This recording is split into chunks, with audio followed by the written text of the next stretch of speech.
très simple, parce que lorsqu'on s'était réuni au ministère avec le ministre, le recteur et les collaborateurs du ministre, ce qui avait été convenu, c'est de revenir informer les étudiants du protocole d'accord pour y retourner signer le vendredi. On est venu dans le comité directeur composé de 30 membres, on a discuté entre nous l'ensemble des points sur lesquels nous ne sommes pas tombés d'accord et les points sur lesquels nous sommes tombés d'accord. Mais tout cela se résumait autour aussi d'un seul point, parce que Dakar avait un cas spécifique qui est l'évacuation d'un frère qui est tombé dans ces fronts-là. Et à partir de ce moment, nous nous sommes dit qu'il faut qu'on puisse avoir l'évacuation de notre camarade Ibrahima Diouf.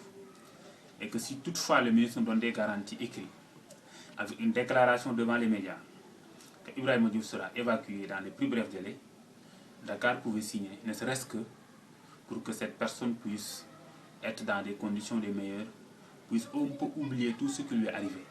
Même si sur les réformes jusque-là, il y avait des points sur lesquels les étudiants ne sont pas d'accord, ne serait-ce que par aussi le cas d'Ibrahima Diouf avec qui on a partagé un combat. Il est blessé parce qu'il a perdu l'usage de son œil gauche. Par cela, donc, il y avait un consensus total que Dakar allait signer le vendredi. On est venu, on a discuté entre représentants des étudiants délégués. Il y avait un consensus total. On est allé au terrain basket, convoque une assemblée générale. Et dans cette assemblée générale, tous les étudiants se sont participés. Les gens ont donné leur position. Et que, quoi qu'on puisse dire, la tendance était favorable à une signature pour le vendredi. Même s'il y avait des réserves par rapport à l'âge de 30 ans. Tout le reste, donc, ça ne faisait pas, il n'y avait aucune ambiguïté. Lorsqu'on s'est quitté, on est rentré chacun et allé dans sa chambre.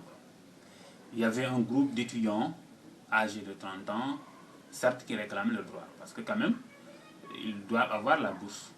On reconnaît ça. On doit défendre les intérêts des étudiants, on reconnaît ça. Mais dans ce cas de figure, puisque les autres universités avaient donné leur position, et que nous étions dans une coordination, et que la démocratie voudrait que la mesure se remporte, 3 sur 5, même si du point de vue du nombre, on ne peut pas se comparer aux autres universités, mais du point de vue réglementaire, on est toujours procédé ainsi. Qu'une université est une université, quel que soit le nombre d'étudiants qui compte, pour maintenir cette dynamique. Ces gens ont fait la pression. Il y a d'autres anciens syndicalistes qui ont conseillé certaines personnes de ne pas signer cet accord. Et lorsqu'on s'est réveillé, une partie de la délégation, donc presque la délégation, on s'était retrouvé à la pharmacie pour aller. C'est à partir de ce moment que nous avons été informés que donc voilà, Dakar voudrait se concerter davantage avant de y partir. Et on est revenu dans le campus pour discuter. Les discussions ont débuté à 9h et sont terminées vers 13h. À partir de 13h, donc la signature a déjà eu lieu au niveau du ministère entre le ministre et les autres universités. Donc Dakar n'a pas pu faire le déplacement. Ce n'est pas un boycott, mais c'est parce qu'on ne voulait pas aussi aller jusqu'au ministère et d'avoir deux positions. Que les uns disent qu'on signe et d'autres disent qu'on ne signe pas. Donc la meilleure chose, c'était d'en discuter, d'harmoniser pour avoir une seule position commune.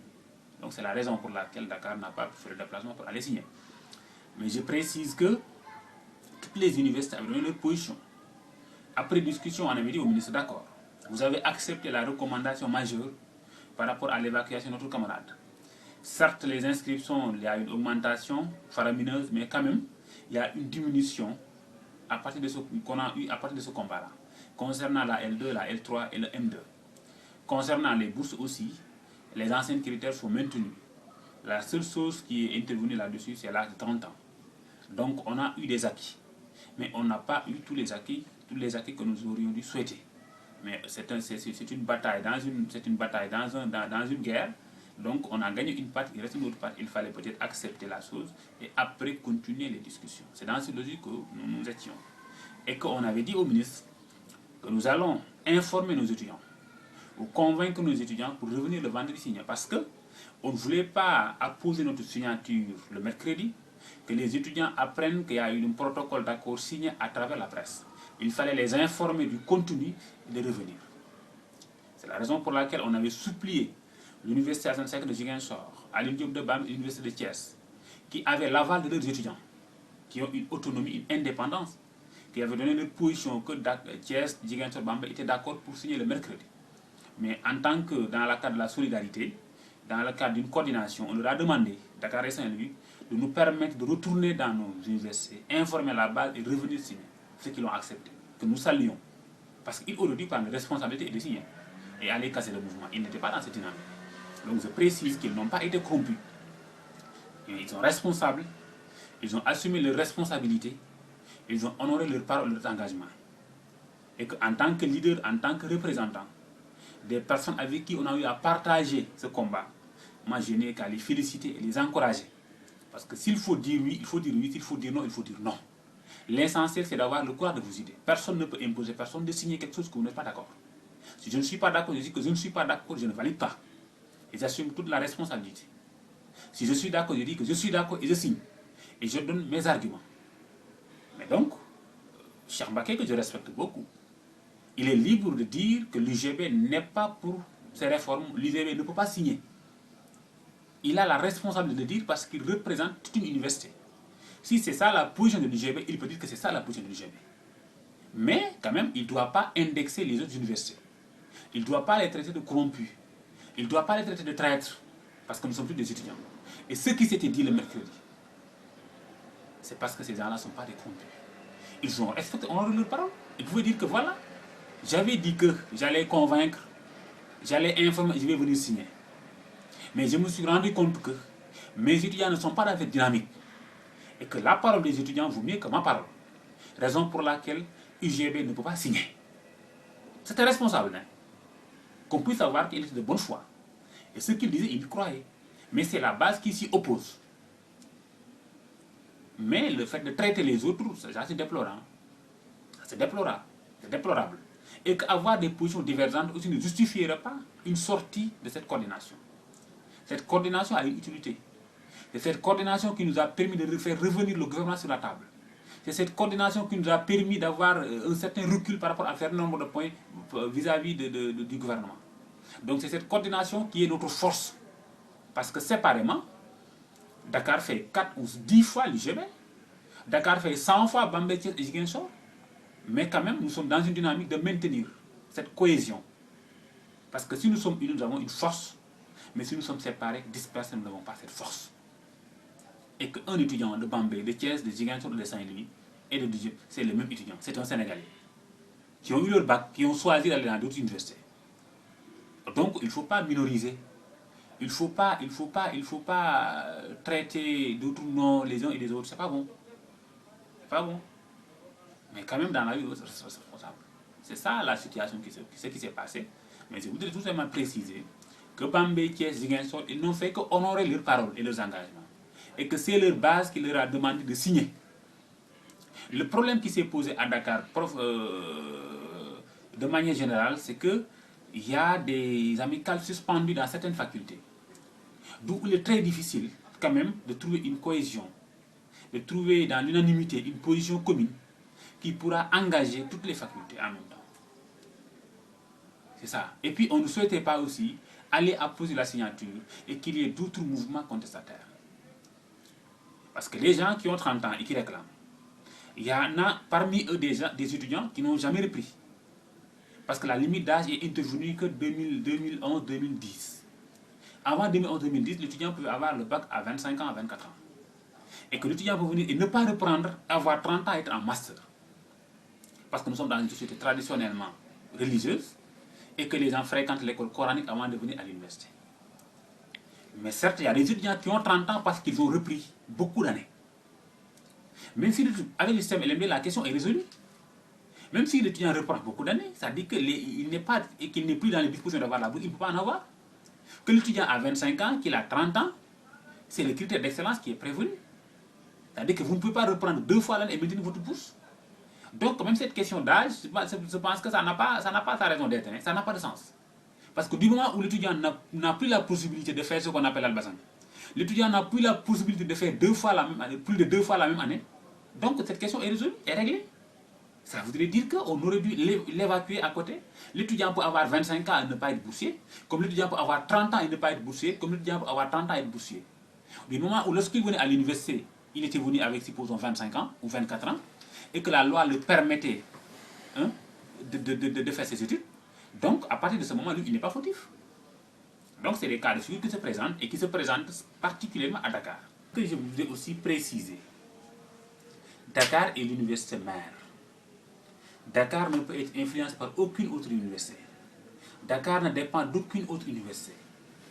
Le fait que Dakar n'a pas pu faire le déplacement, c'est parce que nous voulons assumer nos responsabilités.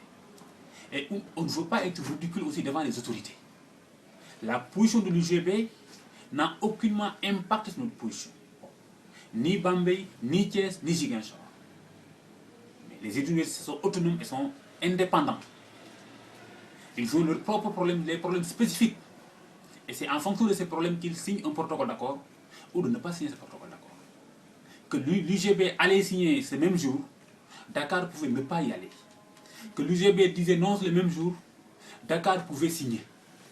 Donc la position de Dakar, c'est une question interne, mais ça ne dépend pas de l'UGB. Quand même, nous sommes l'université mère. Nous savons ce que nous représentons, il y a plus de 95 500 étudiants. Là où les autres en ont à 50, à 60 000, 40 000. Les autres sont à 1000, à 2000, à 3000. Donc c'est erroné de croire que Dakar a été influencé par aucune autre université. Non. Loin ça faux, ça ne peut pas se faire et ça ne se fera jamais.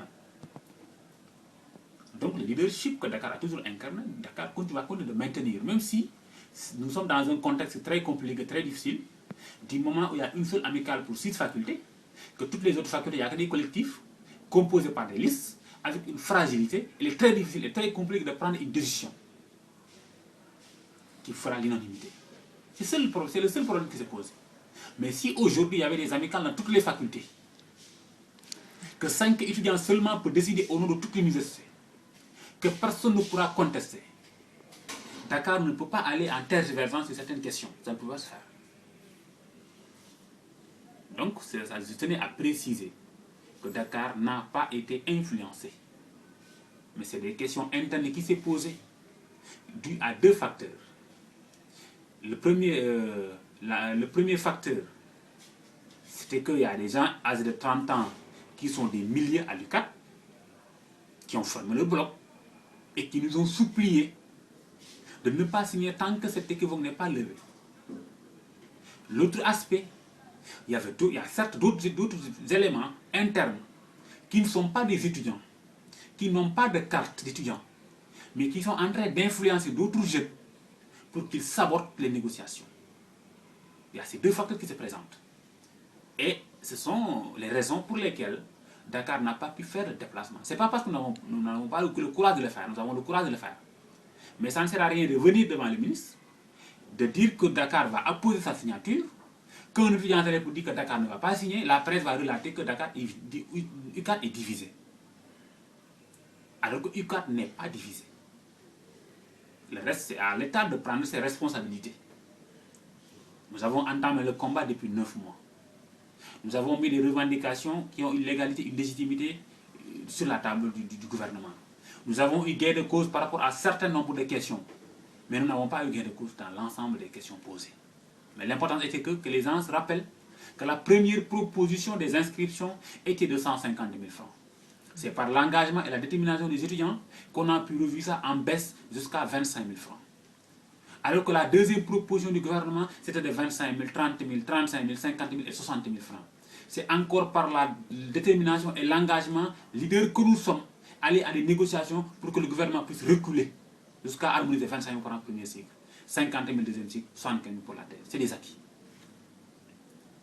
C'est par ces leaders que nous avons eu décroché dans le protocole d'accord l'engagement écrit du ministre pour l'évacuation d'Ibrahima Diouf en France. Boursier et indemnisé. Ça, c'est nous qui l'avons combattu. C'est par nous, les dirigeants, que nous avons pu obtenir le retour à la normale des anciens critères pour les bourses. Que l'étudiant peut reprendre une année dans un cycle et maintenir sa bourse. Mais tout étudiant qui va reprendre 2 fois dans un cycle va perdre sa bourse. C'est ce qui s'est passé dans le passé aussi. Aucun étudiant n'a eu la possibilité de reprendre 2 fois dans le même cycle et maintenir votre bourse. Le seul changement qui apparaît, c'est au niveau du premier cycle. Dans l'ancien système, le premier cycle, c'était duel 1, duel 2. Deuxième cycle, licence, maîtrise. Troisième cycle, DIA, doctorat. Mais on est dans le système LMD. Et chaque système a ses réalités. Le système LMD, les cycles, non, le nombre de cycles n'a pas changé. Il n'y a que 3 cycles. Mais les années ont varié. Premier cycle, au lieu de 2 ans, c'est 3 ans. L1, L2, L3. Deuxième cycle, 2 ans, M1, M2, troisième cycle, la thèse doctorat. Maintenant, les mêmes critères sont maintenus. Jusque-là, au lieu d'avoir 2 ans, on a 3 ans. Et que l'étudiant, dans ces 3 ans, a la possibilité d'avoir la bourse pour 4 ans. Parce qu'un redoublement est permis. Pour le M1, M2, pour 2 ans, l'étudiant a la possibilité d'avoir la bourse pour 3 ans. Un redoublement est permis, c'est ce qui se faisait. Mais personne ne souhaite reprendre 2 fois dans le même cycle. C'est ça qui s'est toujours passé. Et que les aides sont rétablies. Tout étudiant non boursier puisse bénéficier d'une aide ou bien d'une bourse sociale. C'est des acquis qui ne figuraient pas dans le premier, dans le document final des 78 recommandations. C'est un combat que nous avons mené pour en révéler. C'est des acquis. Donc, que ceux qui disent que les étudiants sont responsables, personne n'est corrompu. Les gens ont mené des combats, ils ont eu des acquis. Un combat a un début, a une fin. Mais quand même, on ne peut pas continuer sans avoir des arguments solides, exiger certaines choses qui ne sont pas faisables. Certes, il y a des intox, il y a des gens mal intentionnés qui ne se soucient pas de leurs études, qui ne se soucient pas des problèmes des étudiants, mais qui sont animés de mauvaise foi et qui veulent semer la terreur ou la cisanie. Mais à un moment donné, je dis que l'important est que chaque génération a sa mission, j'ai l'habitude de le dire. C'est à elle d'accomplir sa mission ou de trahir cette mission. C'est ça l'importance. De dire que lorsque ces concertations ont eu lieu, lorsque j'avais constaté qu'il y a certains points, des points sur lesquels les étudiants ne se voyaient pas, on a mené un combat, on a eu gain de cause par rapport à certaines revendications. Mais on ne peut pas tout gagner en un coup. La réalité, c'est ça la réalité des choses. On a réussi à avoir toutes les universités dans une coordination, avoir la même voix.